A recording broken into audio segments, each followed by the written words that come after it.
여러분 안녕하세요. 2주차 통속과 융합적 사고 최태영 교수입니다. 자, 오늘 2주차에 들어가기 전에 잠깐 설명을 드리면 우리 수업계획서에는 오늘 2주차에 이 통속과 융합에 대한 역사적 고찰을 하는 걸로 되어 있는데요.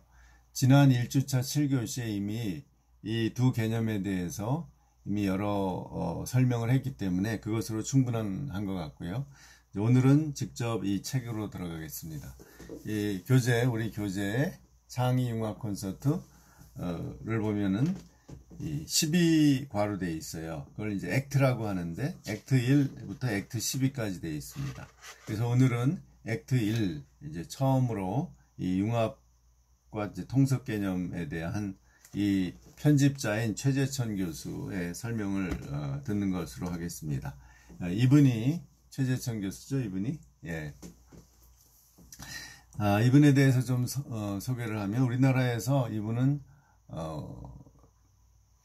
참 특이한 분이에요. 동물학자인데 주로 곤충 연구를 했어요. 그런데 이분이 이렇게 사회적인 어떤 모든 학문간의 통섭 개념을 제시해서 이렇게 통섭과 융합의 어떤 대표자로 우리나라에서 알려졌는데요. 원래 동물학 하는 사람이 그런 사회적 역할을 하는 건 참 드문 일이죠. 이분에 대해서 소개를 하면 서울대 동물학과를 졸업하고 1979년에 미국으로 유학을 가서 펜실베니아 주립대학에서 생태학 석사를 하고요. 그리고 하버드 대학에서 생물학 석사와 박사학위를 받았어요. 이분의 스승이 유명한 지난 시간에 얘기한 에드워드 윌슨 교수인데요. 그 아주 세계적으로 유명한 개미 연구가죠. 그 밑에서 박사 학위를 받았으니까 주로 곤충과 개미 연구, 뭐 개미, 거미 이런 걸 연구했어요. 그리고 이분이 이제 하버드 대학에서 학위를 받으면 미국에 있는 대학의 교수로 가기가 굉장히 쉽죠. 그래서 1992년에 미시간 대학교 조교수로 임명됐고, 그런데 거기서 계속 교수를 할 수 있었지만 이제 94년에 한국으로 귀국을 해서 2006년까지 서울대 교수로 재직했고 2007년부터 이화여대 생명과학부 석좌 교수로 재직을 했어요. 그래서 우리에게 알려지기를 이제 이화여대의 교수로 많이 알려졌죠. 그리고 2013년에 우리나라의 국립생태원이라는 것이 처음으로 생겼는데 초대 원장이 되셨습니다. 이분이 이런 동물학 연구만 한 것이 아니라 이런 그 시인의 감성을 가졌다. 문학 쪽에도 소양이 꽤 깊었던 것 같아요. 그래서 여러 가지 다방면에 영향을 줬어요. 특히 이분이 그 사회적인 활동도 했는데요. 1999년에 정부에서 동강댐을 건설하려고 했는데 이분이 당시 대통령이었던 김대중 대통령에게 댐 건설 전면 백지화를 위한 그 글을 써서 결국은 이제 그 동강댐, 저 강원도 영월에 있는 리프팅도 하고 그러죠. 동강댐 건설이 백지화됐습니다. 그래서 그 공로로 2000년에 제1회 대한민국 과학문화상을 수상했고요. 또 2005년에는 호주제 폐지를 하는데 이분이 기여를 했어요. 여러분 호주제라고 하는 건 여러분 잘 모르죠. 지금은 너무도 당연하게 집안을 대표하는 법률적으로 대표하는 그 호주가 아무나 될 수 있어요. 그런데 2005년까지는 꼭 남성만 될 수 있어요. 아버지가 없을 땐 그 아들이 호주예요. 어머니는 호주가 못 됐어요. 이게 이제 유교의 오랜 전통 유산이죠. 그런데 뭐 이태영 교수 같은 여성운동가들하고 또 이 여러 그 여성들의 노력으로 결국은 통과가 됐는데 이분이 기여한 것은 과학자로서 우리의 모든 그 유전적인 형질이 우리의 미토콘드리아라는 세포내 조직에 들어있는데 그것이 미토콘드리아는 모계로부터 온다는 거예요. 그래서 결국은 우리의 공통 조상은 한 어머니로부터 인류가 왔다는 것이 생물학적으로 증명이 되는 거죠. 그래서 성경의 얘기를 하면은 이제 하와가 한 어머니로부터 이 인류가 다 왔다는 거죠.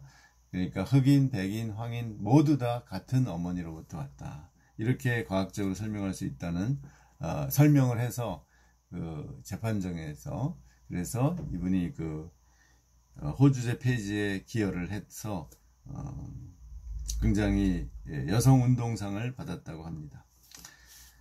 이분의 저서로는 1999년에 개미 제국의 발견, 2003년에 열대 예찬, 주로 이 브라질 이런 아마존에 가서 연구를 많이 했죠.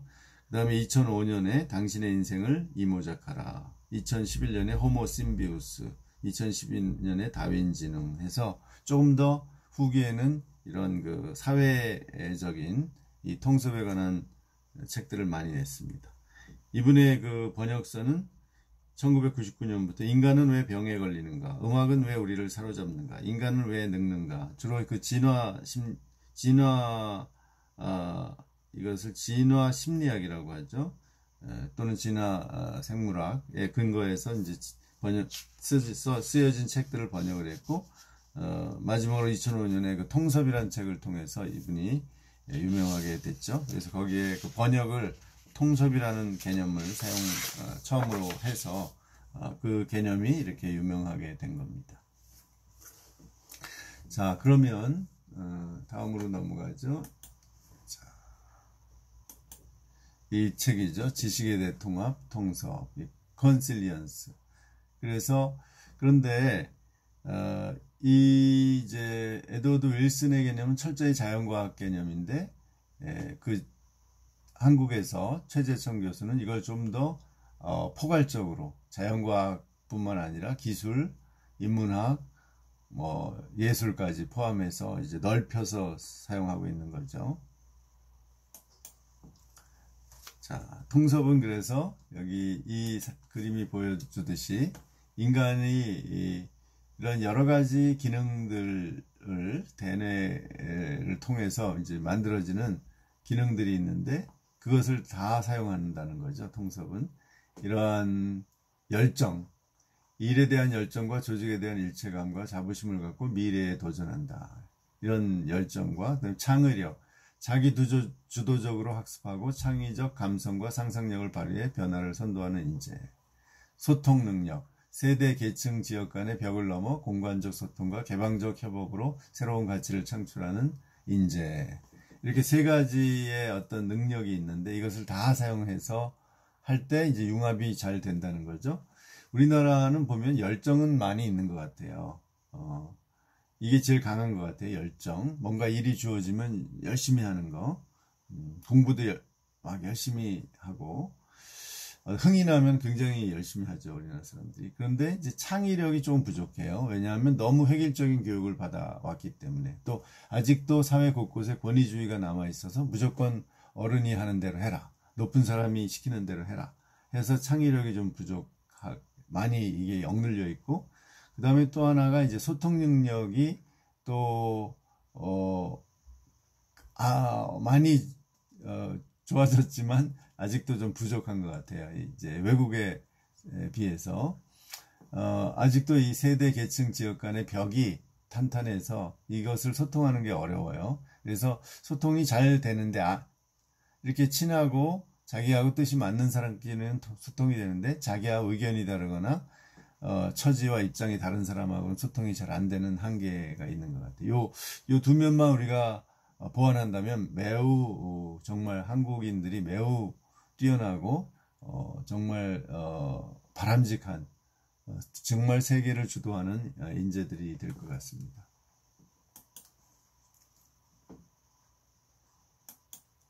자, 두 번째로 이제 과학과 인문학의 기호는 같다는 제목이 이제 소제목으로 나옵니다.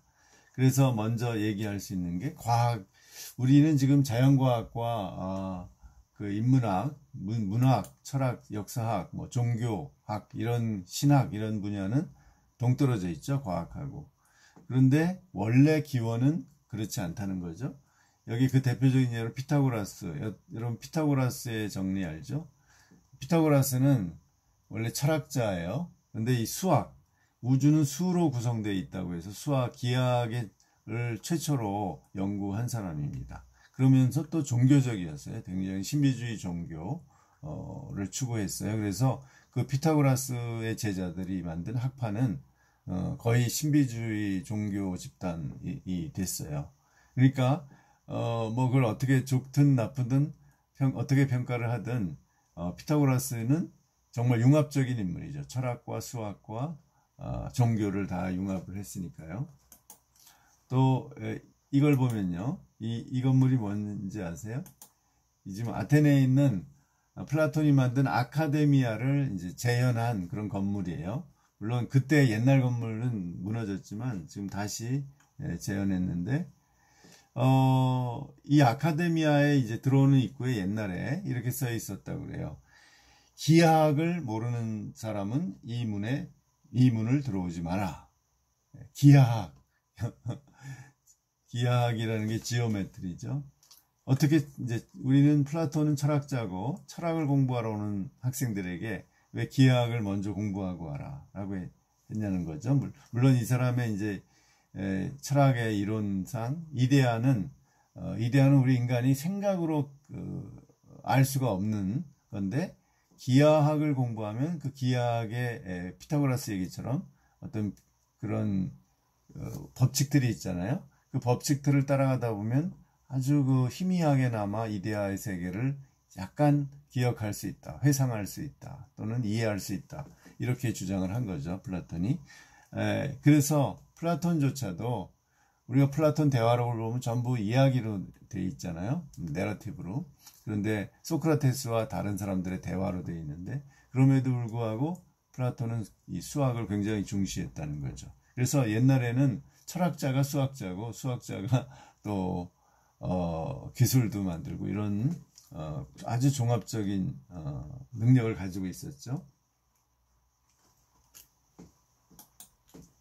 자, 그래서 우리나라에도 이제 과학을 꼭 수학을 잘 해야만 하는 건 아니라는 거죠. 여기 보면 이 책에 나오는 그 최무영, 서울대 최무영 교수가 물리학 교수인데, 이 최무영 교수의 물리학 강의 책을 보면 우리가 정말 알아보기 힘든 그 수학 방정식으로 설명하는 게 아니라 전부 기하학을 가지고 도형으로 이 물리학, 현대 물리학을 설명한다는 거죠. 그래서 결국 이런 것도 이제 물리학과, 즉 자연과학과 인문학이 만나는 하나의 방식이라는 거죠. 이런 책들을 여러분 많이 읽어보면 꼭 여러분이 수학을 못하거나 물리학을 잘 몰라도 얼마든지 자연과학에, 현대 자연과학에 접근할 수가 있습니다. 이런 것도 일종의 융합적인 방식이라는 거죠. 물리 교육에. 또 이런 책도 있죠. 이건 일본에서 나온 책인데요. 아예 과학인문학이라고 이름을 붙였어요. 여기 과학 철학이라고 이제 원제에는 되어 있는데 우리나라에서 번역하기를 과학인문학이라고 했나 봐요. 노에 게이츠라는 분이 설명을 하는 거죠.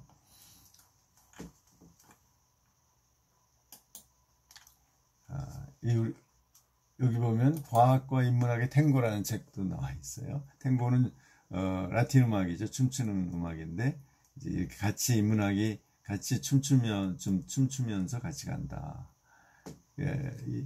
이게 우리가 중요한 한 면입니다. 왜냐하면 오늘날 문명은 과학기술이 이끌어가는 게 사실이잖아요. 기술의 결국은 격차가, 기술 능력이 그 국력을 대변하는 거죠. 지금 예를 들어 우리나라의 전자 반도체 기술이라든지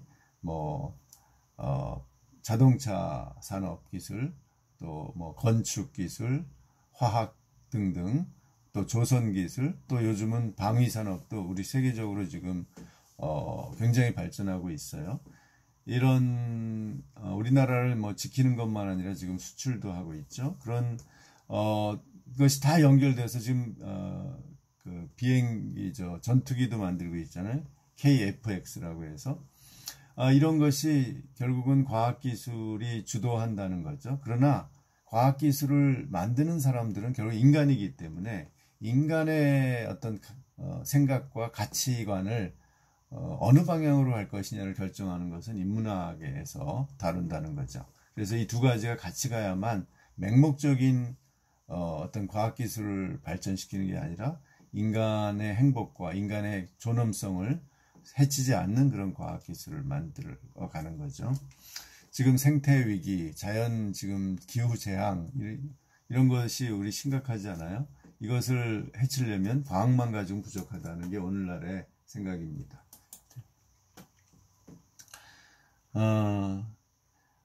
그래서 결론적으로 과학을 묻는 물음과 과학에서 과학도 이제 자연에 대해서 질문을 하는 거예요. 도대체 이게 무엇인가? 우주는 어떻게 생겼는가? 어떻게 시작되었는가?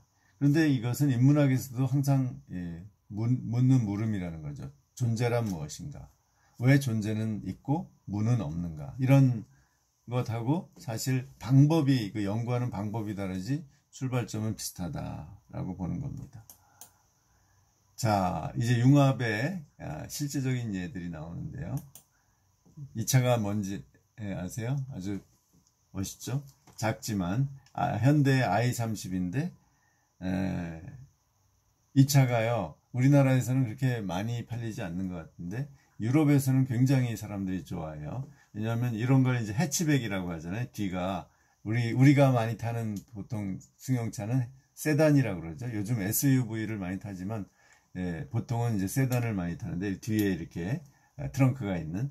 근데 유럽 사람들은 이걸 엄청 좋아해요. 해치백을. 왜 그러냐면 요 뒤에 이렇게 조그만 차도 뒤에다가 그 쇠파이프로 이렇게 지지대를 걸어서 여기다 자전거를 걸고 여름에 여행을 갑니다.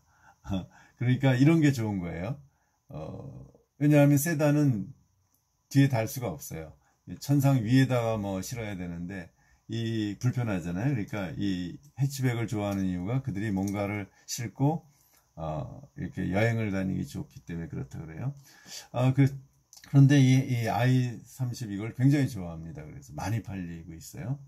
그런데 그 에피소드가 2011년에 이 독일 프랑크푸르트 모터쇼에 이게 처음으로 나왔는데 그 독일의 세계에서 가장 큰 자동차 회사가 폭스바겐이죠.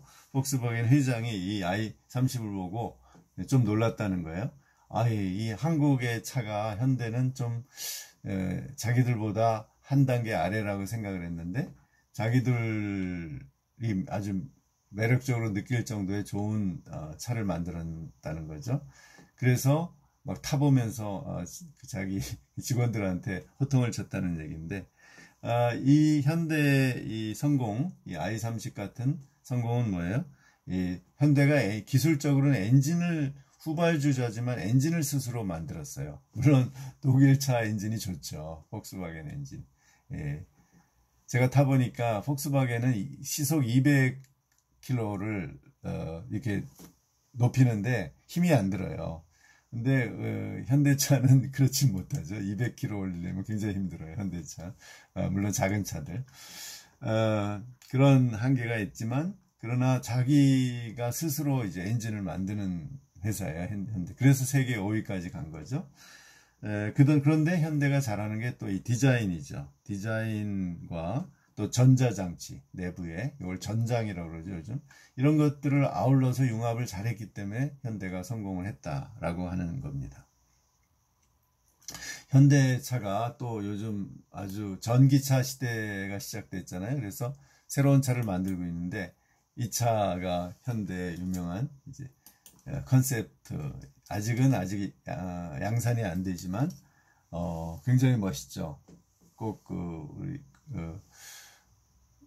포르쉐 같이 생겼죠. 이제 스포츠카 전형적인 이것이 프로페시라고 이제 프로페시는 예언이라는 뜻인데 이런 이름을 붙여서 신비감을 주는 것 같아요. 근데 하여튼 정말 잘 뽑았죠.